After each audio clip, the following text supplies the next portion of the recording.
Halo, Assalamualaikum warahmatullahi wabarakatuh. Kamu sedang mendengarkan Insan Insight Talk yang selalu berusaha memberikan insight pada seluruh insan manusia yang mendengarkannya di seluruh dunia. Khususnya kamu yang selalu ingin menambah pengetahuan, kamu yang ingin cepat dewasa dan selalu ingin berpikir bijaksana. Kamu bisa mendengarkan talks ini kapanpun, dimanapun, sambil jogging, berbaring, atau driving, bahkan walking. Kalau kamu pikir ini berguna, silakan bagikan pada sesama. Apa yang kita mau bicarakan sekarang? Leadership dan team building, inspirasinya dari hadits Jibril yang kamu bisa lihat di hadis Arba'in nomor 2. Ini cocok buat kamu, bukan hanya bagi muslim yang selalu ingin menjalankan insight dari apa yang diyakininya, tapi juga orang yang tertarik dengan insight-insight umum yang tersebar dan terserak, yang dikumpulkan dan diambil manfaatnya. Kau bisa cek hadisnya ya di caption, atau kalian bisa googling hadis Arba'in yang tadi saya sebutkan dari buku tipis kecil dari Imam Nawawi, hadis nomor 2. Dan kalau kamu suka baca versi bukunya tentang inspirasi ini, kamu bisa baca buku Pak Dr. Muhammad Syafi'i Antonio berjudul Muhammad Sallallahu Alaihi Wasallam, Super Leader, Super Manager. Ini memang buku sudah lama terbitnya, mudah-mudahan kalau kalian beli di online masih ada. Mudah-mudahan, insya Allah.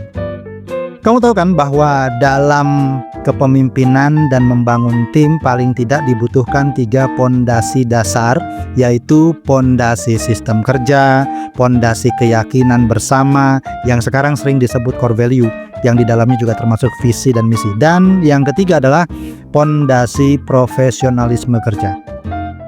Coba lihat lagi hadisnya, ada 3 pondasi yang harus dimiliki umat Islam atau sebagai muslim, yaitu pertama pondasi Islam, pondasi iman, dan pondasi ihsan.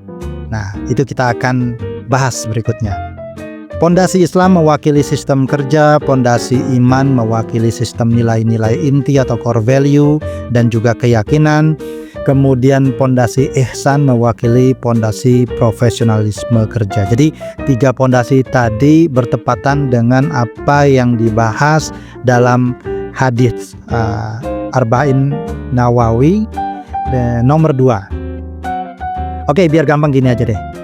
Maksud dari pondasi sistem kerja, misalnya kamu direkrut oleh sebuah tim kerja, ya katakanlah tim penjualan di agensi asuransi, tentu akan lebih mudah kalau kamu diberitahu apa yang harus dilakukan setiap harinya, setiap pekannya, dan setiap bulannya. Kemudian tools atau alat apa saja yang bisa dipakai untuk membantu pekerjaan kamu, pelatihan apa saja yang harus dihadiri, dan dari semua itu standar prosedur operasional seperti apa yang harus dijalankan.